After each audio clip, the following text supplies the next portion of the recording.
Hare Krishna. So, today the question which we are going to take is, why doesn't hard work always lead to success? हमेशा ऐसा क्यों नहीं होता कि जब हम मेहनत करें तो सफलता मिले? हार्ड वर्क करते हैं, कभी सफलता आती है, कभी नहीं आती।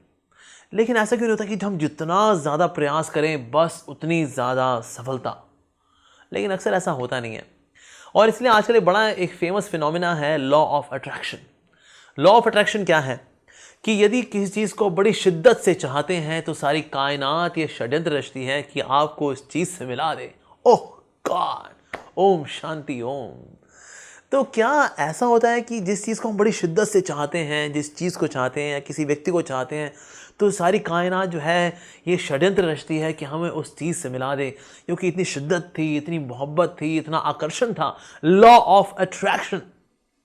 लेकिन हम देखते हैं कई जगह पर ये लॉ ऑफ अट्रैक्शन बड़ा फेल हो जाता है। कई लोगों ने बड़ी शिद्दत से चाहा था कि उनका आईआईटी के अंदर एडमिशन हो जाए, लेकिन 3 साल बड़ी शिद्दत से कोशिश करने के बाद, हार्डवर्क करने के बाद, स्मार्ट वर्क करने के बाद भी हुआ क्या? भाई साहब आज पागल खाने में हैं। क्यों? क्योंकि उनका आईआईटी में हुआ ही नहीं। 14-14, 15-15, 16-16 घंटे बंदे ने पढ़ के अपनी ऐसी की तैसी कर ली। लॉ ऑफ अट्रैक्शन, लेकिन सक्सेस व्यक्ति को मिली नहीं। तो ऐसा क्यों? किसी को हमने बहुत ज़्यादा चाहा था, उसकी शादी किसी और से हो गई, तो लॉ ऑफ अट्रैक्शन जो है फिर लॉ ऑफ एग्रेशन में बदल गया, और फिर मैंने एसिड लिया और उसके चेहरे में फेंक दिया। तो लॉ ऑफ अट्रैक्शन ये हमेशा भला काम क्यों नहीं करता कि हम कोई किसी चीज़ को बहुत ही शिद्दत से चाहें, बड़ा ही उसमें अपना जोर लगाएं, हार्ड वर्क लगाएं, और फिर सक्सेस मिलनी चाहिए थी, लेकिन सक्सेस मिली नहीं। ऐसा क्यों हुआ? तो हमें ये बात समझनी है कि ना 2 तरह के लोग इस दुनिया में मिलते हैं। एक तो ये एक्सट्रीम है जहाँ पर ये लोग चलते हैं, ये लोग ये सोच के चलते हैं कि जो मैं चाहता हूँ, अगर मैं चाहूँ तो अपनी पूरी मेहनत लगा करके उसको पालूंगा, और सब कुछ मेरे हाथ में, कर लो दुनिया मुट्ठी में। लेकिन सब कुछ मुट्ठी में आ नहीं पाता अक्सर। तो ये एक एक्सट्रीम है। दूसरी एक्सट्रीम है भाग्यवादी लोगों की। कहते हैं अरे यार क्या हार्डवर्क करना, देखो जो आना है सो आना है, तो लाओ भाई कुर्सी लाओ, सोफ़ा लाओ, कोई बिस्तर लाओ, हम सो जाएं। तो ये दूसरी एक्सट्रीम है जिसमें व्यक्ति बिल्कुल ही हार्डवर्क नहीं करता और सोचता है जो आना है सो आना है, जो नहीं आना है सो नहीं आना है, जब जब जो होना है तब तब सो होता है, इसीलिए मुझको हार्डवर्क करने की ज़रूरत नहीं है। तो ये दोनों तरह की एक्सट्रीम्स हैं जिसमें कि व्यक्ति लेके चलता है कि भाग्य से जो मिलेगा बस वो तो आना ही आना है, और दूसरा है अरे भाग्य का सब कुछ मेरे हाथ में है, yes I must work hard and harder and then party hard. उसके बाद जो व्यक्ति जो है गम में डूब जाता है। तो ऐसा क्यों होता है भला? तो हमें देखना है कि दोनों ही एक्सट्रीम्स इम्प्रैक्टिकल हैं। कुछ चीज़ें हैं जो कि हमारे वश में हैं और कुछ चीज़ें हैं जो कि हमारे वश में नहीं हैं।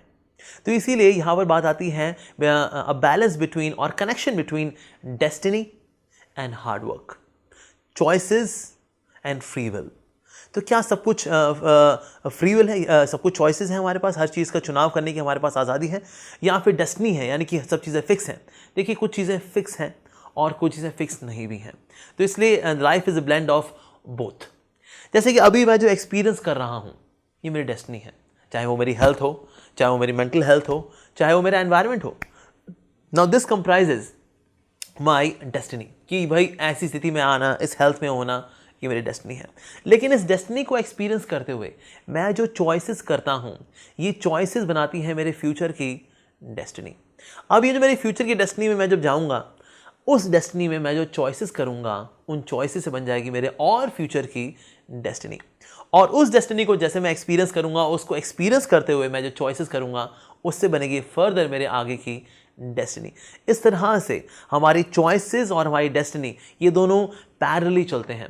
तो सिर्फ डेस्टिनी भी नहीं है और सिर्फ चॉइसेस भी नहीं है। तो दोनों ही एक्सट्रीम्स अगर सिर्फ लेके चलेंगे तो प्रैक्टिकल नहीं है।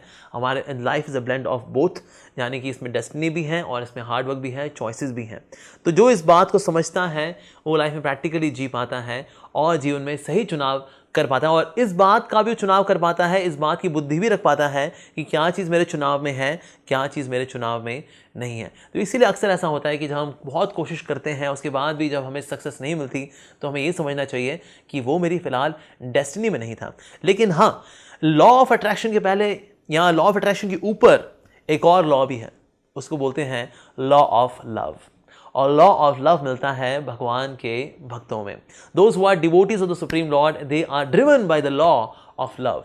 यानी कि चाहे सफलता हो चाहे विफलता हो, चाहे समर्स हो या विंटर्स हो, चाहे यश हो या अपयश हो, चाहे हाइज मिले चाहे लोज मिले, चाहे हिल्स मिले चाहे वैलीज मिले, लेकिन हर परिस्थिति में जो भगवान का भक्त होता है वो भगवान की खुशी के लिए कार्य करता रहता है, और इसको बोलते हैं लॉ ऑफ लव।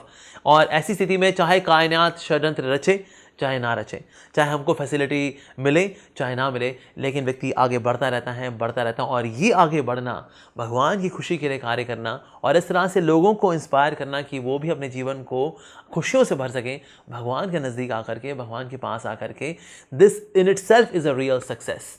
तो ऐसी स्थिति में रिजल्ट्स यानी कि फेलियर और सक्सेस ये मायने नहीं रखते। क्यों? Now this person is not driven by law of attraction but the highest law, the law of love. Thank you very much for watching. Hare Krishna.